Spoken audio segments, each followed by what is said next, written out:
E così iniziamo la nostra settimana. Buongiorno a tutti e buon inizio settimana a tutti i nostri follower. Lo spettacolo sempre qua, Scorfano locale bellissimo, Coccio Palangaro.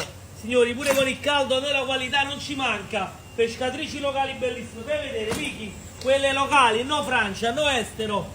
Lo spettacolo del mare, pesce e bandiera bellissimo, per una bella panoramica. Rossetto, e come tutti i giorni non possono mancare i nostri calamari vivi, quelli là trasparenti, quelli con gli occhi azzurri, lo spettacolo del mare, polipi belli, ricciola, polipetti mignon, le ciliegine, veraci bellissimi, gamberi lo straferrare che non mancano mai, lo spettacolo del mare, sempre qua, rota di mare, ricciola, cernia locale bellissimo, prendi da vicino, fai vedere la qualità quella timbrata andondò, coccio, orata di mare e tanto pescato locale. E a presto, tanti pescatori durante la giornata, polipi vivi, calamaro, orati